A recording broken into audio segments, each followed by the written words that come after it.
Now continuing with the Charles law, similar to that of the Charles law, we are also having another law that is called as pressure temperature law, which is similar to that of Charles law. Just now I said you. Now Charles law says that for a given mass of a dry gas, in short I am saying you, for a given mass of a dry gas, volume is directly proportional to its Kelvin temperature when pressure remains constant. Pressure temperature law says that is for a given mass of a dry gas, for a given mass of a dry gas, you may write it down, for a given mass of a dry gas, pressure is directly proportional to its Kelvin temperature. Pressure is directly proportional to its Kelvin temperature when volume remains constant. For a given mass of a dry gas, for a given mass of a dry gas, pressure is directly proportional to its Kelvin temperature. In bracket you may also write absolute temperature. I have explained you in my last AV what is absolute temperature. It's the lowest attainable temperature attained by any gas, which is minus 273 degrees Celsius. Of course, none of the gases has attained this particular temperature, we can say that. Or it's the lowest attainable temperature. And I said you that at this particular temperature, the kinetic energy of the gas molecules ceases to be zero. That is, the gases does not remain in the gaseous state. It changes its state, either solid or liquid state, it gets converted. Whatever it is. So for a given mass of a dry gas, pressure is directly proportional to its Kelvin temperature or absolute temperature when the volume of the gas remains constant. Alright, when V is constant. So what I can say, P is directly proportional to T when V is constant for a given mass of a dry gas. We can say that. To remove the proportional sign, we use a constant, proportionality constant, that is K. So K is equal to P by T. So for different values of P and T, what we will get? P1 by T1 is equal to P2 by T2. Where temperature should be converted into Kelvin, mind it. Temperature has to be converted into Kelvin, then only we will be able to solve it. Alright, if the temperature is given in degree centigrade or in Fahrenheit, you have to convert the temperature into Kelvin. Listen carefully. That is, you have to convert it into Kelvin. I said you how to convert degree centigrade to Kelvin. Plus 273 you will do and you will convert it to Kelvin. Then only you will put it in T1 and T2 while doing the numericals. Got it? That's very important. After that, if suppose temperature is asked to find, first you will convert it into Kelvin and you will solve the question. Then after that, if it is asked to find, you will subtract 273 and you will get the required answer in centigrade. Alright? Fine. So in this way, just like Charles law, it is P1 by T1 is equal to P2 by T2. We can say that. Alright? Just like Charles law. We have done it, this particular one. If you need a graph, then I can draw a graph also for it. That this is your pressure, this is your temperature, so P is directly proportional to T. This sort of graph you will be getting it. That when temperature increases, pressure also increases, we can say that. Fine. Now, that is, we are also having another one, that is, while solving, that is any gas equation, whether it is Boyle's law, Charles law, or we will be doing another equation that is called perfect gas equation. One thing you need to remember, that the gas should be dry. You have seen it also while speaking the definition, while telling you the definition I have said for a given mass of a dry gas. Alright, I have explained you also why the gas should be dry. So, how will you convert if the gas is a moist gas? Because generally you know that oxygen, hydrogen, nitrogen, all these gases we collect it over water. Isn't it? In the lab preparation we collect it over water. So when it is being collected over water, it gets moist, this particular gases. Even the gases which is available in the nature, moisture is also being present. So the gases are moist. So for a moist gas, we cannot apply the gas laws. So how to do it then? See. So we need a pressure of the dry gas. So pressure of the dry gas is equal to pressure of the moist gas minus, that is, pressure of the moisture. We can say that. Which is also called as, this is also known as aqueous tension. It is also called as aqueous tension, pressure of the moisture. It may be written in your numericals. Aqueous tension. Aqueous tension means pressure of the moisture. So pressure of the moist gas, which will be given. How will you know it is moist gas? It will be said in the question. That is a moist gas, or it is collected over water. Alright. So by that you come to know it is the moist gas. You will subtract the aqueous tension. the pressure of the moisture, and then you will get the pressure of the dry gas. That particular pressure you use it, and what you can say in the numericals, and then solve the questions. Don't use the pressure of the moist gas. That will not give you the answer. Alright, fine. Now next is, that is when a number of gases are present in a particular container. Number of gases means the gases which do not combine with one another.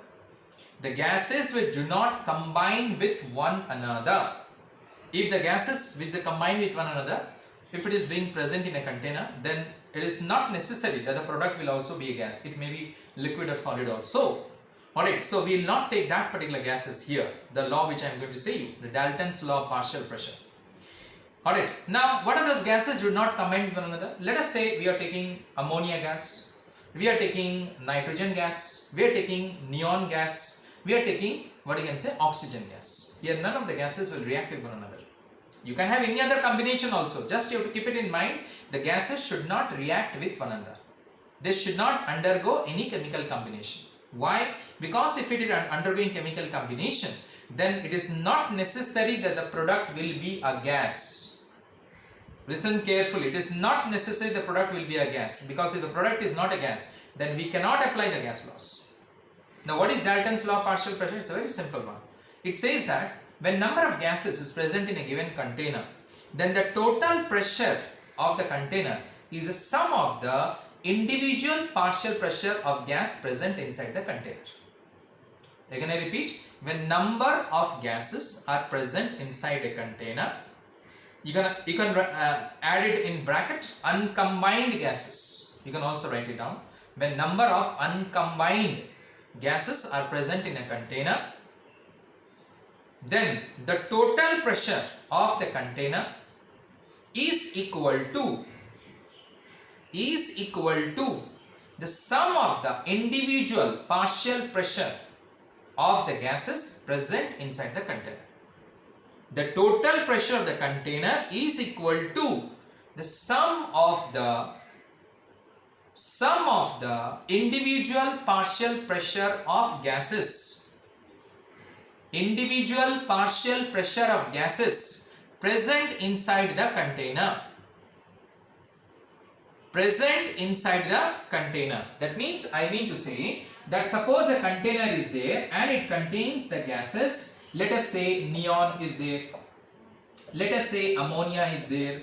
Let us say oxygen is there. Alright, in this way the gases are being present.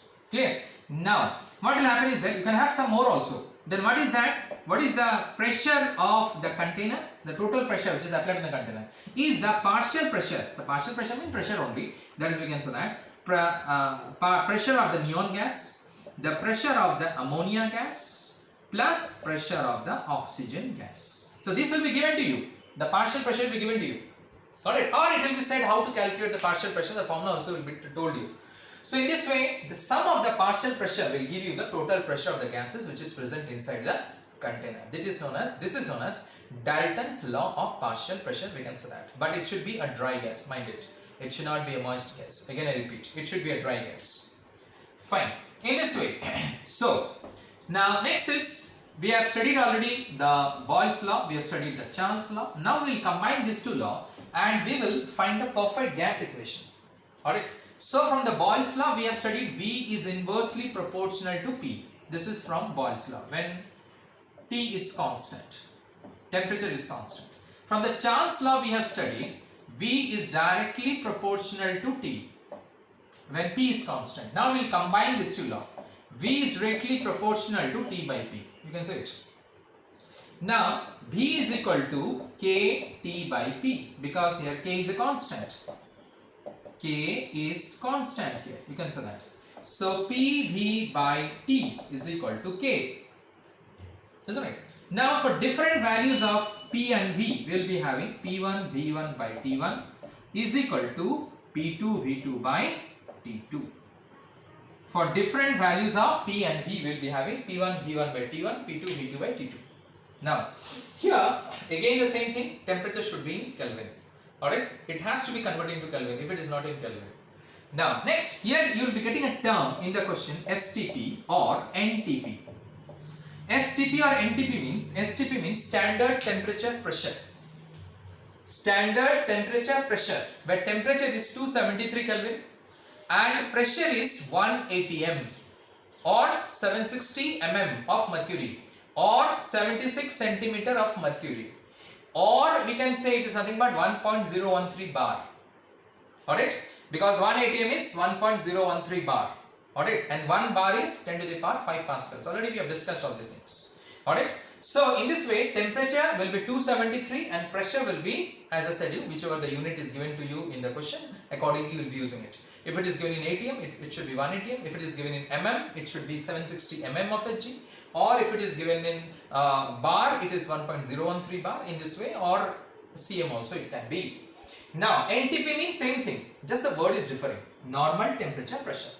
This is standard temperature pressure, this is normal temperature pressure. Temperature and pressure remains the same. Now why did I say you? Because if one temperature and pressure is given to you and other is not given, it is written at STP.